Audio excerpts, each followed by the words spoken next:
What's up, everybody? Welcome to Gojo with Mike Golic Jr. That is me. With me, as always, super producer Brandon Newman, Isaiah out in the desert, my father, Mike Golic Sr., and Dad, we got a great one for everyone today. We got updates on the NFL's foremost criminal. We have got our Big Ten, 3 big questions, helping preview college football season. But, Dad, are you ready to crown the one true king of preseason football? Because I sure as hell am. Oh, I know you are. And what a job he's been doing. I thought last night was pretty good, not like it was in the first game. Obviously, we'll get into it as we're getting preseason game number 2. I keep forgetting that there's only 3, and next week is the last preseason game. Yeah. I got to try and remember that. But also, I'm a little distracted, just so you know. And every guy runs into this every now and then. You get left home alone. Your mother, my wife, is in Arizona for a few days. And so I have to leave the door open to the room I'm doing the show because the 3 dogs are running around. I don't know what they're doing. But I'm always interested in what guys do around the house when they're left alone, knowing that when your spouse comes back, that it better be the way they left it, not the way you think it needs to be. So that's the situation I'm in right now. And I'm usually one of those guys that waits until right at the last minute. Then I will go on a cleaning frenzy, get everything squared away, let the dogs lick the bowls and stuff, and then put them back in the cupboards and stuff so everything's clean and looks good when your mother gets back home. Yeah, it's the classic case of you're clean versus your spouse's clean when it comes to being around the house. In my case as a kid, it was what I thought was clean and what my mom thought was clean and the chasm between the two of those things. Yeah. But Dad, this is why you never had a leg to stand on anytime you would get on us about cleaning stuff up, because we know deep down in your heart who you are. No, listen, I agree. I mean, I because we've been married 36 years, I now have learned her clean, as opposed to what I think is acceptable when I'm going around the house trying to straighten it up for her to come back. I have to replay in my head, okay, I've done what I think is acceptable. Now I need to do it 10 times better to even reach her level. And even at that, you know, I'll not have done everything, right? And I'll somehow, some way get in trouble. Can I ask a question real quick? Speaking of her clean, how are you going to do without a bath for this long? Yeah, I'll have to shower. I know that's. I'll just have to shower. Wait, so you legitimately don't take baths when my mom is out of town? For anyone that missed this on a prior pod, every pod is someone's first. My dad only takes baths after my mom has taken the bath. She will go and draw a bath. She will go and enjoy the bath. And then without fail, this is every night I have ever been with my parents and a bath has been involved. My dad is sitting on one couch. He will roll his head over and look at my mom and go, "Hun, we thinking about a tub?" And my mom will go in and take the bath and then leave the water in for him. My mother's retread bath water becomes my father's fresh bath water. And so, Dad, what you are saying is you're a grown 60-year-old man, a bath enthusiast, and the minute my mom leaves town, you are now powerless against the forces of dirt with the bath as a weapon for you. Well, see, this is the way I look at it. Your mother is never dirty, so it's never really dirty water I'm getting into, and you best not say anything. You best not say anything. The girls don't poop mantra goes to my mom. You better not say anything dirty ever. You better not say anything different. That's your mother. And number 2, she just draws a great bath. I can't duplicate that. I'm used to her bath perfection. With water temperature, suds, and all that thing. She does it so well that if I try and duplicate it, it's not as good, and then I've wasted my time. So I just go in the shower and take nice long showers now. Brandon, I need you to come back for a second here because you've known us for a while. You and I have had like a lot of experiences together, and you're someone that's gotten on me a lot about my bathing habits here. Like, I attribute my use of the washcloth almost solely to our friendship and our time spent together in college. Is this the whitest thing you've ever heard come from my family? Honestly, it supersedes whiteness. It's like this little alien status. You know, everyone's different. Like, I hear this and I am so confused. How are we thinking about a bath? Like this is honestly, this is past whiteness. This is NFL stuff. Like this is like NFL level stuff. If you've been around enough NFL players, they're like artists in a way. Like they have the way that they do things and they have their system. Yes. And if it's off, it's completely out. Like this is simply you spending as much time as you did in the NFL. Yeah. Listen, I agree. I have learned she draws what is to me the perfect bath. So anything, if I try and do it on my own, it won't be as good. And I just mentally won't enjoy it the way I do after using her bath water. So be it. And I'm not ashamed of it. I am not ashamed of it one bit. I have told the world. We're not trying to make you ashamed. We're not. I just was honestly wondering how you took your baths. I am. When Mama ND was in Arizona. I didn't. I'm telling you, I don't take a bath when she's not around. I shower. And we're all shocked. I mean, plain and simple. Shocked. Yeah. Listen, either way, I'm still getting clean. And you know what? We should honestly take that as the win in all of this. Having that dad is still showering while my mom is out of town. He's got enough self-respect to clean himself. We'll get into another question I have on cleaning yourself coming up here soon. But Dad, if we're going to talk about random habits developed in the NFL, Dorian Thompson-Robinson, my chosen king of the NFL preseason, is going to have a chance to develop a lot of weird habits because that MFer is going to be around here playing for quite some time. DTR got to go out there last night as the starter for the preseason game. Obviously, we know Deshaun Watson has been the starter and will be the starter in Cleveland. Josh Dobbs is the backup there right now, but it's been Kellen Mond and DTR kind of trading for that third job, which again, remember this year, you've got going into this season the emergency quarterback rule that's going to allow a third quarterback to be kept on the roster and added onto the game day roster without counting against that 53-man group. And so, Dad, because of that, this is a little more relevant. But DTR has taken on just an absolute life of his own this preseason, probably because the Browns have had 2 standalone games. They had the Hall of Fame game and then played in a Thursday nighter last night. But he has been flat out fun, man. I saw them breaking down Baldy over at the NFL Network, him having a 2-block zone read play, plenty of dime balls thrown in there, finished 13 of 25 for $164. So some of them sailed towards the end, but overall, what a stellar preseason performance. And I'm glad that the Browns have seen the light and now are putting him in over Kellen Mond. That was deserved and long time necessary. Well, he's gonna beat out Kellen Mond. Kellen Mond has struggled since coming into the NFL, and he's gonna beat him out. And he's not gonna. And you talked about the emergency quarterback thing, which is going to be obviously a real thing this year. It can't be the practice squad because the practice squad you have to cut a player and then sign him back to the practice squad. And someone's going to pick this guy up, so that's not happening. Now, again, his game wasn't as good as the first game that he played, but still you see it. This was a 5th rounder, so there are not the high expectations of the quarterbacks we saw go in the first round this year that were basically handed starting jobs. This is a guy, again, understand what we're saying, fighting for a 3rd spot. Not the starter, not the backup, but a 3rd spot. But to be on an NFL roster, you've seen enough of the good passes and the ability to run and move out of the pocket and either throw the ball or run and be dangerous running. Love what he's doing. Love it. I mean, he is setting himself, and this is what happens in preseason. You'll see it in practice, especially when you practice against other teams, but then you see it in the preseason games. He is getting a huge check mark for what he's doing, and unfortunately for the other team that they played, that backup is not.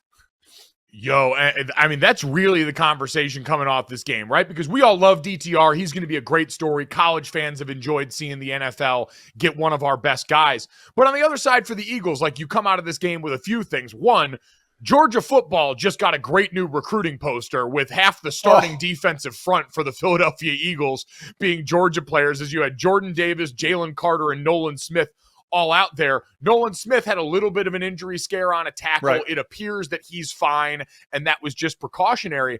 But, Dad, you mentioned it on the other side of the ball where the Eagles have a fair amount of turnover on the team in general this year, right? Hargraves, defensive coordinator, offensive coordinator, a bunch of key spots all gone.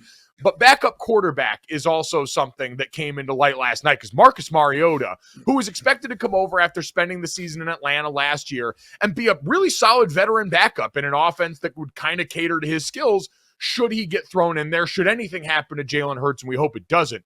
That was a rough outing last night, and I know it's just one preseason game, but, Dad, that showing to me prompted enough of a, where if you're the Eagles, do you think about looking out and seeing what the veteran market looks like as you get further into camp here? I think you have to, because you can't go, Tanner McKee come in last game, Ian Book, who did not play well. You're not going to rely on a Tanner McKee for your backup, because in all honesty, I don't think you can do that with Marcus Mariota. This is a obviously Super Bowl ready roster. And I'm sure there are a lot of people that would say if Jalen Hurts gets hurt anyway, their chances are over. I don't necessarily agree with that, because the NFC is not very deep. So get a quality backup like what in San Francisco. The backup's going to be Sam Darnold, because they have a Super Bowl.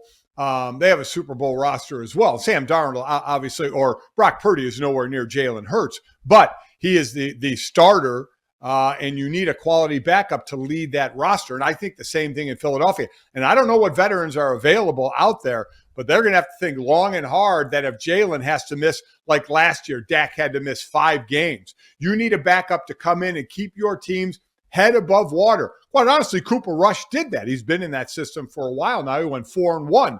That's what Philadelphia needs, and I don't know if you're getting that out of Marcus Mariota, and you can't rely on a real young guy to be the backup. So they might be searching for that veteran to back up Jalen Hurts in case they need him for a few games. Yeah, I'm not sure what it's looked like in practice, but you'd expect a guy with that much NFL football under his belt to look a lot better than that did last night. Dad, in the same vein as what we've got going on in preseason football, where we're answering sort of cosmetic questions, we can call them, about backup quarterback, guys that are going to fill out your roster. You might get 1 or 2 guys that flash enough to end up making an impact, but a lot of preseason is everybody just knocking the rest off, right? And that tends to include officials, but also tends to include us getting used to some of the new rules. And saw the other day, the NFL said that it is actually mulling changing the kickoff, the XFL kickoff style that we've seen that puts the combatants, for lack of a better term, from each side closer together, tries to remove some of the contact in an area of the game that we've seen produces the most injury. Dad, this has always kind of been a hot button issue, because the kickoff itself feels like a bit of nostalgia for everyone. It's been a play that's so often associated with the NFL. You think of the flash bulbs before the kickoff of a game like the Super Bowl, and just kind of what it signifies to everyone, and the amount of jobs that we see it also provide players. We know special teams is one of those areas for supplemental players on a roster that's a huge part of their livelihood. So what do you think about this from what you've seen over the years of side leagues like the XFL, the USFL trying stuff like this out as sort of a trial balloon for the NFL? And listen, I understand the NFL, with all the head injuries and stuff, stopping the fact of, the rules were different when I played, of setting up a wedge and guys flying down a kickoff and just airborning themselves and turning sideways to try and, like they were knocking down bowling pins, to where it is now, to stopping, you can't have a double team, you can't lock arms. So to where we are now, to where if you fair catch the ball inside the 25, you get it at the 25-yard line. And we see way more kicks out of the end zone and touchbacks than we do returns, which could be a big part of the game.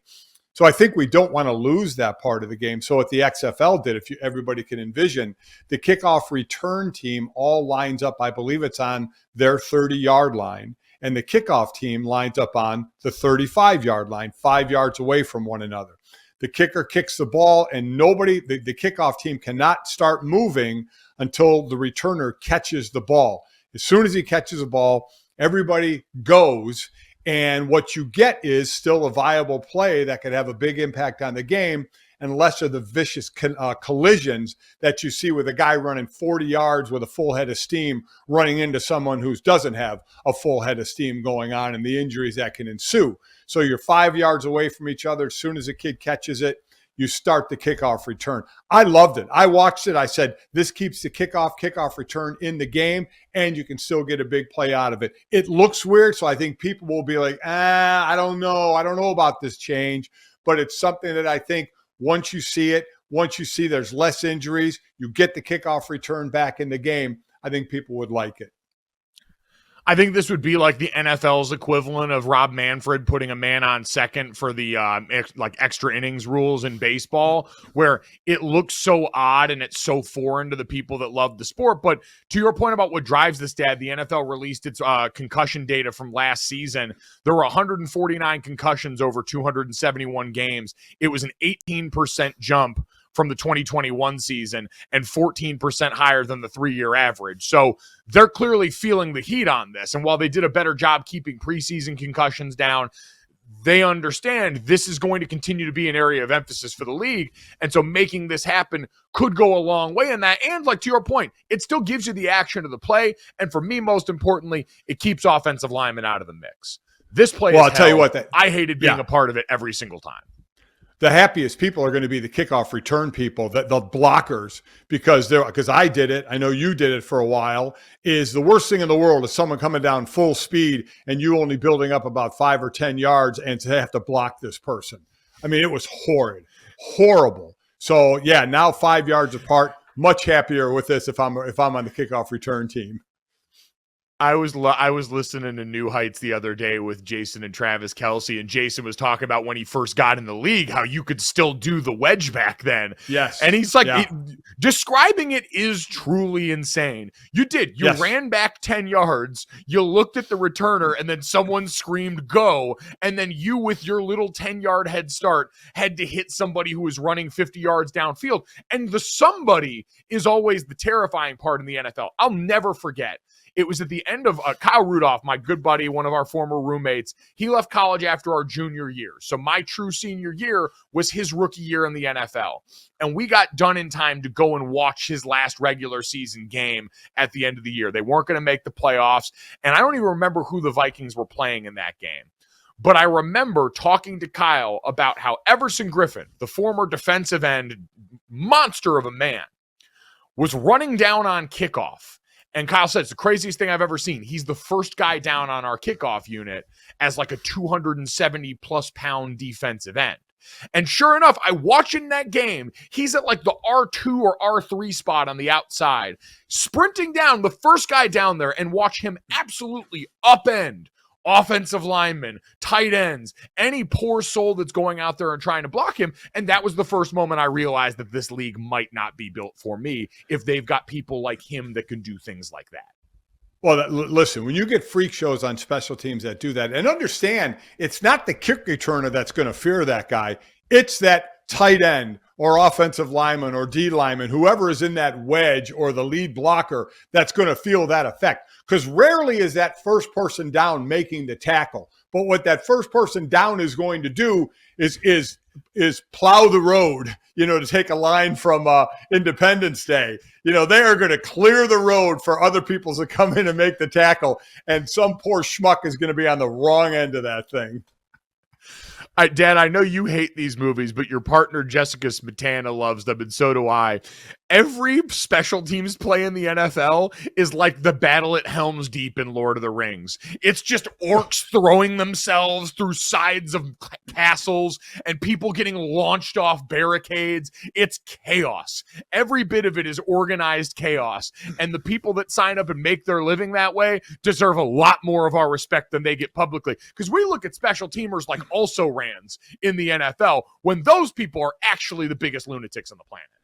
They absolutely are. And everybody younger generation should do yourself a favor and Google somehow, some way, kickoffs and kickoff returns from like 30 years ago and see how that play was.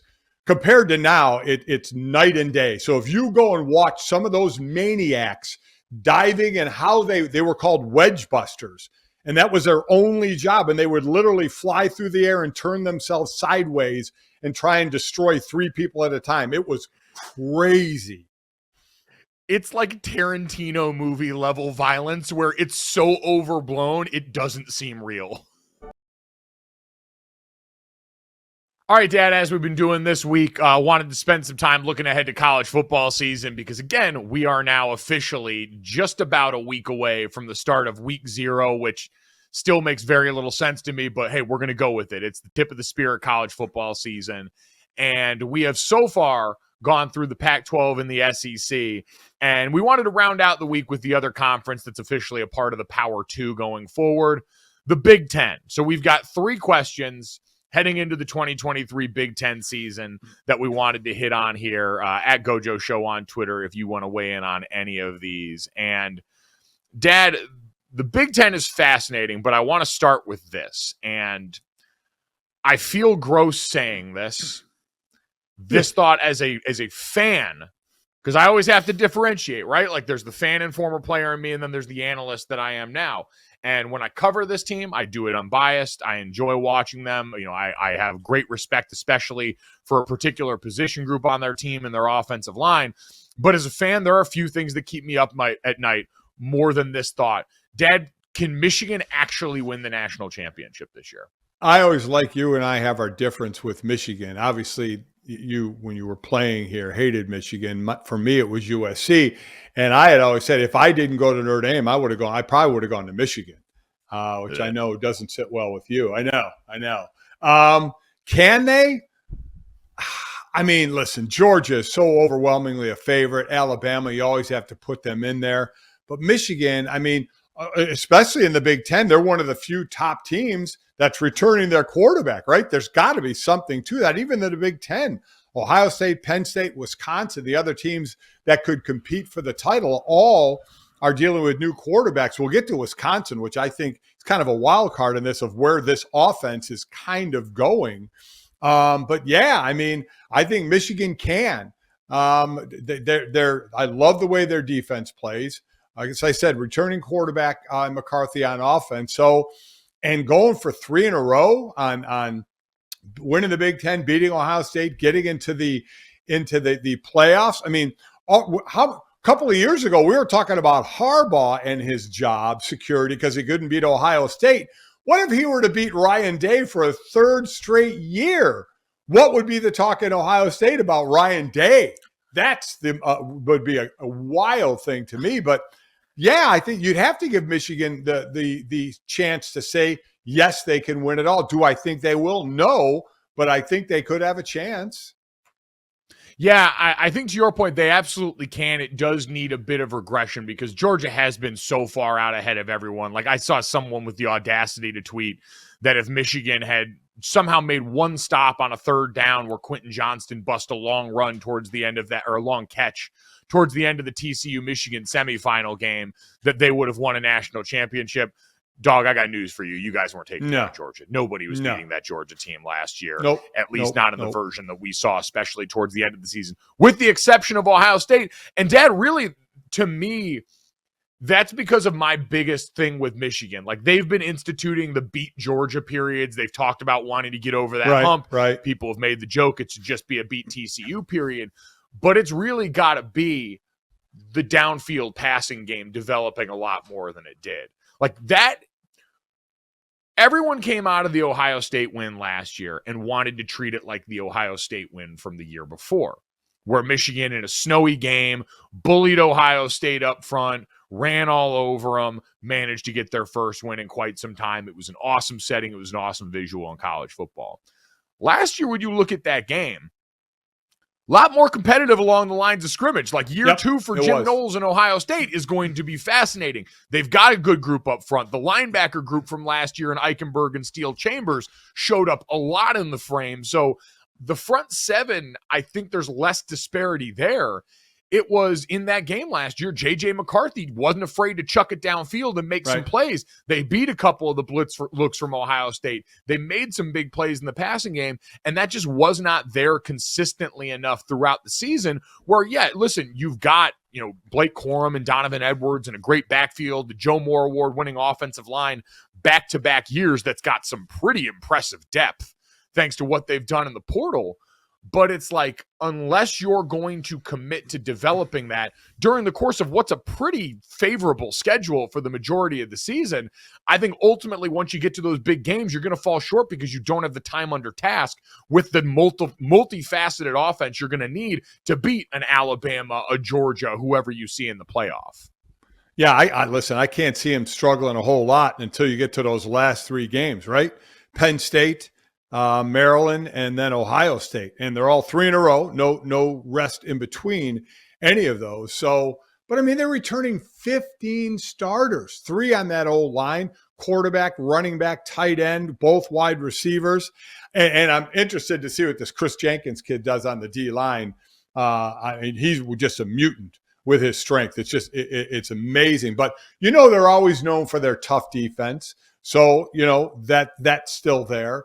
But again, the offense is returning a lot of talent. And as far as going up against Ohio State has 5 stars falling out of a tree, right? It's just a matter of who's going to step up and get the job done for them. But this could be the most talented team Harbaugh has. And even Harbaugh can't even mess this up. He was going to be suspended for 4 games. Now he's not. Even if he was suspended for 4 games, it wouldn't have meant a damn thing. He could have still been at practice all week. So that was almost laughable what was going on there. But Michigan is right there, and they're poised to get it done. Yeah, a reminder, the games that Jim Harbaugh almost was suspended for would have been East Carolina, UNLV, Bowling Green, and their lone Big Ten game, the Rutgers Scarlet Knights, all at home, mind you. So the NCAA was really barking up the right tree with that potential suspension. Dad, a lot of what we've talked about here, we've hinted at Ohio State. I think that everyone kind of views the Big Ten this year as a 3-team league. And really, It all exists on one side of it, the Big Ten East, where you've got Ohio State, Michigan, and Penn State. Everyone's looking at Penn State, who's got a defense full of mutants on the defensive line that are more of those tweener bodies. Offensively, you've got that backfield with Katron Allen and Nick Singleton that looks incredibly potent, and everyone's excited to turn the page on the Drew Allar experience there. You had Sean Clifford there for what felt like ever. He was like a Syracuse point guard. And now they've got the big talented arm that they've been looking for that they think can get them over the hump this year. So, Dad, my second question to you, can Wisconsin crack that Big 3 party and help represent for the Big Ten West this season? So this is the team that is the biggest enigma to me, because obviously you think of Big Ten, you think of running the ball, power ball. Now, certainly Ohio State's been throwing the ball. They have incredible wide receivers. I get it. But especially Wisconsin, you can rattle off the offensive linemen and running backs that they have in the NFL. And every offensive lineman threw hay his entire childhood and is just unbelievably strong. I mean, it's ridiculous of what they are. But they bring in Phil Longo, and they got the SMU transfer, a quarterback, a kid who threw for like 9,000 touchdowns in the last couple of years. And you're talking about a bit of air raid type in this offense. Now, they're still going to talk about the running game because of the O-line and the running backs that they have. But this, to me, is going to be one of the more amazing things. If you see Wisconsin start opening up their offense, that's going to be a wild thing to see in the Big Ten, let alone Wisconsin. So to me, they're the wild card. And you're right. You're sitting there in the West, away from Penn State, Ohio State, Michigan.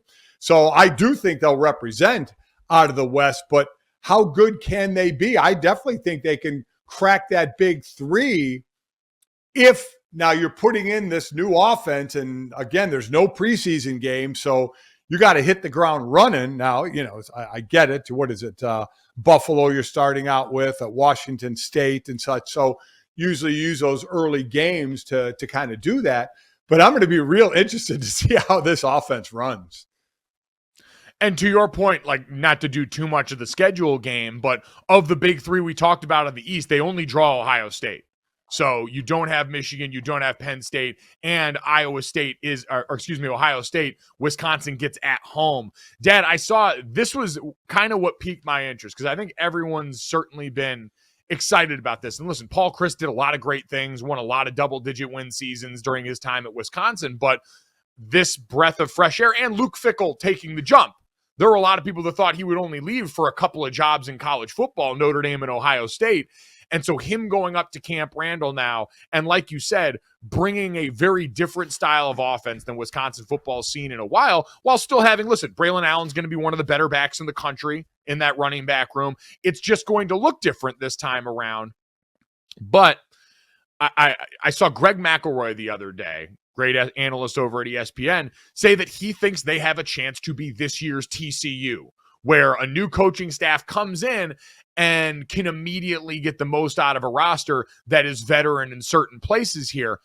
I'm not sure I would have them making it all the way to the playoff. But, Dad, as far as the West, where it's basically going to be them and Iowa jockeying for position in most people's estimation, and Iowa, who last time on Dragon Ball Z was so anemic on offense last year under Brian Ferentz that they put the incentives into his contract. And I saw Bill Connolly writing about this.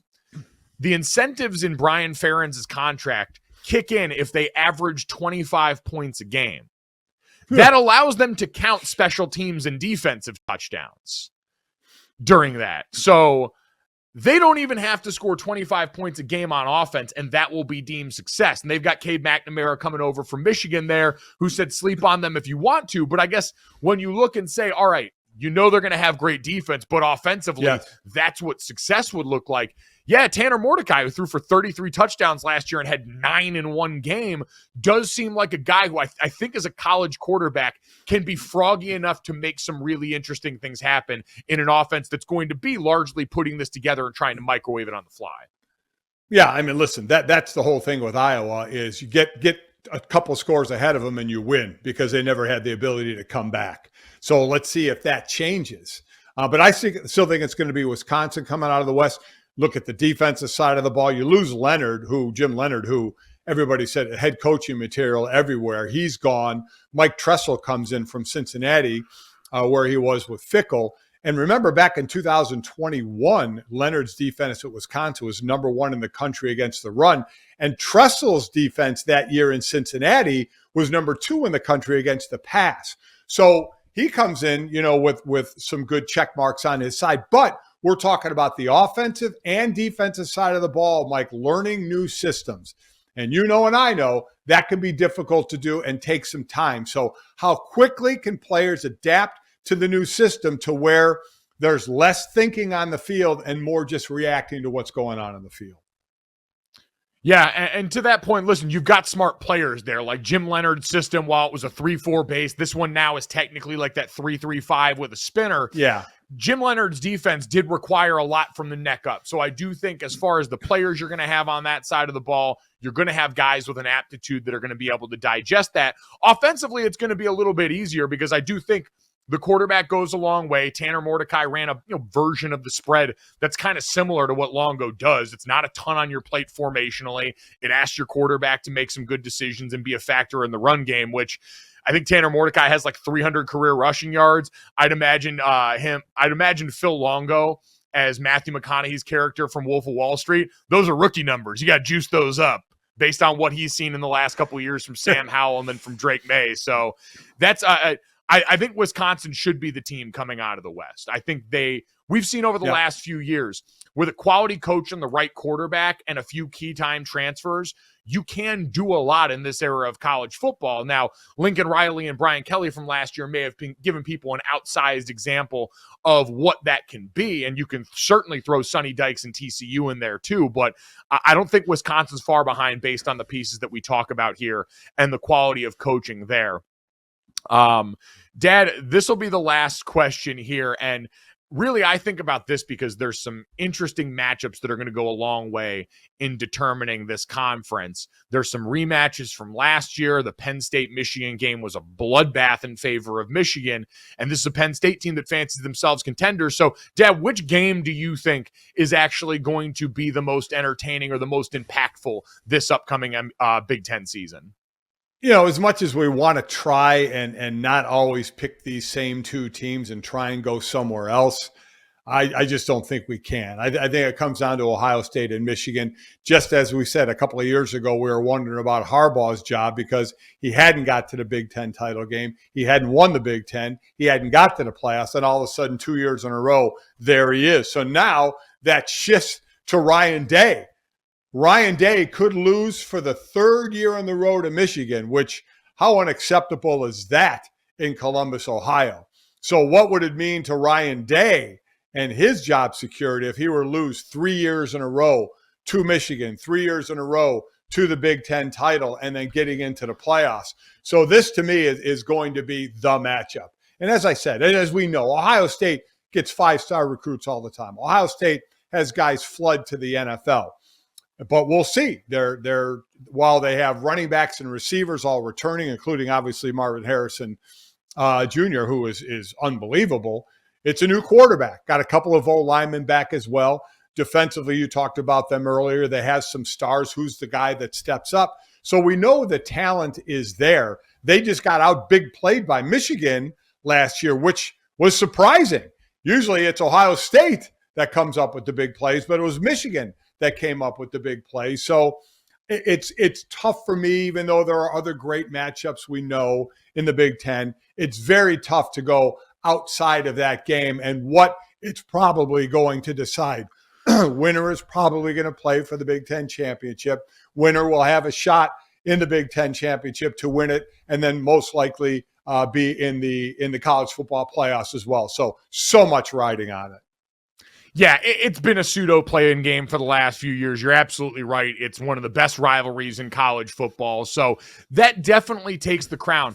I am still interested, though, in the Penn State matchups this year. And Michigan specifically, because they got beat just so badly last year. That game's on November 11th. But, Dad, you look, how many years do you think James Franklin's been at Penn State now? 6. This is going to be James Franklin's 10th year in Happy Valley as the head coach. And in that time period, he is 1-8 against Ohio State, and he's 3-6 against Michigan. And I just wonder, because he's got 4 11-win seasons mixed in there, there's been plenty of success, including last year.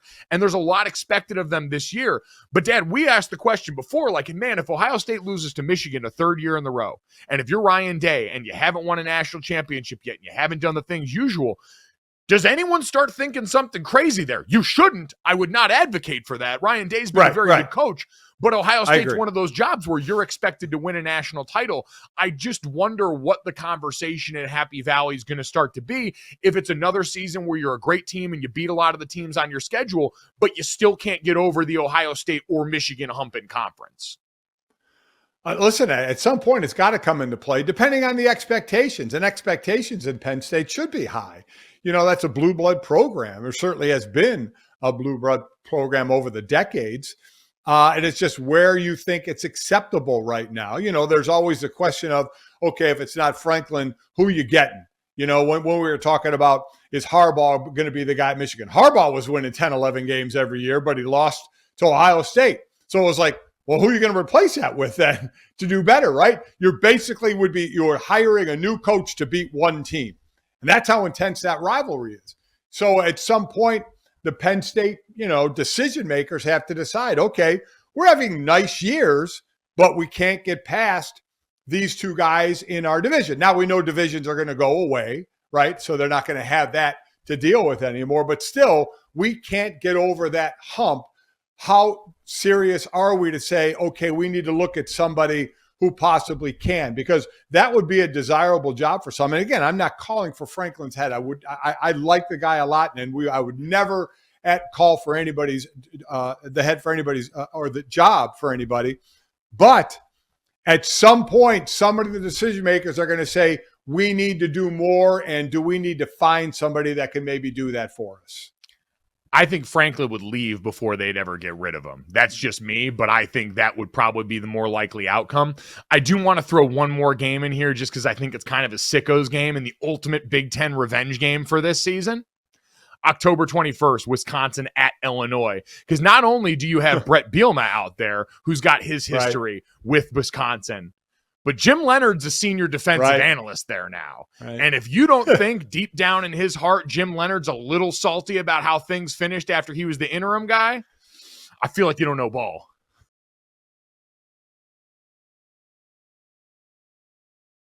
All right, Dad, let's finish off the day with this, that, and the third. 3 quick stories to get everyone ready to go. As always, download, subscribe, rate, review. Leave us that 5-star rating. Tell us more what you want to see. And support our dear, sweet friends at Knockaround Sunglasses. Please, I keep telling you, they need our help. They're great people, and we want to help them. And they want to help you guard against the sun. It's hot right now. You're heading into August still, training camp. You want to make sure you're protected. Knockaround.com, your go-to for high-quality polarized shades that aren't going to hurt your wallet. They've got the MLB collection with their first 9 teams right now, so you can style down the home stretch as you get ready for September and October baseball. You can also get the U.S. men's or women's national team soccer sunglasses. Get yourself ready for Paris. Do your part for this nation's soccer future. So don't be the person squinting up into the sun, getting sand out of your overpriced shades. Knockaround.com. Use code Golic at checkout. Get yourself free shipping on high-quality polarized shades that are going to start at just $28. Dad, let's get to this. The NBA went full on in their schedule release the other day after the midseason tournament stuff was released. They put out their full schedule release, which I got to be honest, as someone that's getting ready to knock down the door of football season, we know we're a majority football show, couldn't really bring myself to get invested in. Apparently, the Detroit Pistons, according to our intrepid insider, Brandon Newman, have the most back-to-backs in the upcoming season. Monty Williams and his big fat contract are going to have 15 back-to-backs, almost one for every $1 million he's going to make this upcoming season as the coach. But I was more intrigued by this, Dad. The Brooklyn Nets tried to recreate the viral sensation Tennessee Titans video from the schedule release for the NFL, where they sent someone down to Broad Street and had them ask random people who they thought each mascot or logo of the team was. They went down to Coney Island for this, the Brooklyn Nets, and tried to recreate this. And this is a little bit of what we saw as the result. Sorry, none of these look like basketball logos. I've never seen this in my life. Damn. That look like where an axe murderer is keeping all his stuff in the closet. Oh, the New York Yankees. Insurance. All right, so as you can see, Dad, I'm ashamed to admit I watched the entire thing and the bit still works. Like, it is clear plagiarism. They tweeted and gave credit to the Tennessee Titans for the inspo, but it was still very funny. So, Dad, I want to read you a couple of these right now and see if you can guess them, although they're going by on the screen now, so you're kind of getting some of the answers here. But I will try and, they're all going by now. All right, the bit is slowly devolved and died here. I'm going to abandon this midstream because it's a terrible idea. Dad, did you like any of what you saw there? Listen, I like that more than when we get Goku or Huban or whatever the animated stupid stuff is. Oh, you're talking about the Chargers anime themed schedule release videos. Don't understand that one. Yeah, don't understand that for a minute. So I like when they actually interview real people. It just goes to show, because we're in sports, and the amount of people that still don't know sports blows sports people's minds. You know, there are those when they say, wait a minute, only 50 million or however many million watch the Super Bowl. What was the rest of the country doing? I try to explain. Not everybody's into sports. We are, because it's our job. And when you see things like this, you realize just how many people really aren't as into sports as we are. The man wearing the True Religion t-shirt in that video is a hero and an author of one of my personal favorites for the Phoenix Suns, which is The Sunset and the Moon Had a Baby. So definitely worth your time. Definitely a good effort. Still couldn't get me to care about the NBA schedule release beyond that. Dad, let's get to that. Speaking of, this was an interesting headline. Pat Fitzgerald is volunteering at a high school, Loyola Academy High School in Chicago, where 2 of his sons attend and play football. The Northwestern coach was obviously fired in July after multiple allegations of hazing, multiple lawsuits levied against Northwestern, some of which named Pat Fitzgerald on the lawsuit. Dad, are you surprised we've seen him resurface this quickly? I'm a little surprised, not that he would want to come back somewhere, but that he would be put in a football setting. And again, the Loyola Academy said he's a parent volunteer, and there's several areas around the program, including game day management, logistics, offering fresh insight, that he's going to provide there. They do background checks and such. So I do think he'll eventually be back into coaching. There's a ways to go now with all these lawsuits, but he's a guy that wants to be involved. And I don't think that ever went away. I think he's a guy that's extremely well liked. Every interaction I've had with him has been great. Doesn't mean he can't, be involved in what's going on here. So I do think he's a likable guy who still wants to be part of football and wants to be part of it where his sons go to school. So that part, I do understand it, that he'd want to do it. Then it's up to, in this case, the high school to allow it, to say, yes, we're going to have him as part of that program, because you know what's going to come along with it, all the questions that are going to come along with it. Yeah, and I guess that's the thing, is it just seems kind of unnecessary. Like, I understand Pat Fitzgerald wants to scratch the football itch, but man, you just got ousted from a job because, in part, people questioned your leadership over a group of young men. And now I get that they're saying he's going to be he's going to coach. Like, you have Pat freaking Fitzgerald there at your high school. Yeah. They're going to have him helping out and coaching. Like, that's a sham. So I just, it's one of those things where I understand he was always probably going to get back into coaching, because, like you said, he's well liked within coaching circles. He has a lot of people that were left with a good taste in his mouth there, but I do question the optics of having him now once again, even if it's a place that already knows him, has his kids there, him presiding over another group of young men, given that there are still pending lawsuits with his name mentioned in them going against his former employer. Yeah, his name's still going to occasionally be popping up in the news with this, and that's going to now be associated with the high school where he is, because they're going to come looking for answers or asking questions, whether it's to him or other people in the high school. It seems a little soon. I guess that's what I would say. There was no doubt in my mind that at some point he would get back into it, and he would have to find a place that would, allow him to get back into it. It feels a bit soon to be back involved with all that surrounding him and all the questions that are still going to be posed to him and others around him.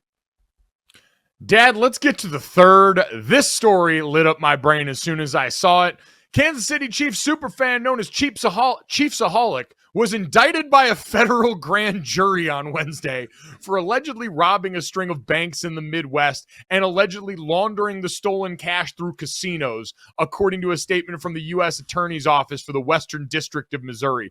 Xavier Babadar, the man behind the social media handle, was arrested last month after a robbery in Iowa last year. He's 28. He's been arrested on 19-count indictment that replaces and adds more charge to the federal criminal complaint that was filed to him against May. Dad, he allegedly not only is responsible for 6 bank robberies and 2 attempted robberies, but also alleged he stole more than $800,000 that he used to fund his trip to Chiefs games and gamble on the team. Yeah, Dad, this is, I think, jumped to our premier sports criminal in my lifetime. Incredible. And then to launder the money, he'd go to casinos and turn the money into chips, and then redeem the chips back into cash. That was his way of laundering the money as well. So, he thought about what he was doing, but I'm sure nobody when you're, doing what he's doing, I guess it's got to be in the back of your mind about getting caught. But man, when you get caught and get hammered with 19, indictments, it's a 19-count indictment. That's amazing on what's going to happen to him and the life he was leading and how that has quickly changed for a guy that families looked at the games and laughed at. Look, son, look, your daughter, look at this guy. Have fun, laugh at him. Little while he's doing all that, he's robbing banks and placing wagers on the Chiefs at the same time. And still, the man in the wolf costume, I am not fully convinced, won't still be at opening night against the Detroit Lions. We might be there too. Who knows? Download, subscribe, rate, review. We'll see you tomorrow. Gojo. Boom. Money in the bank.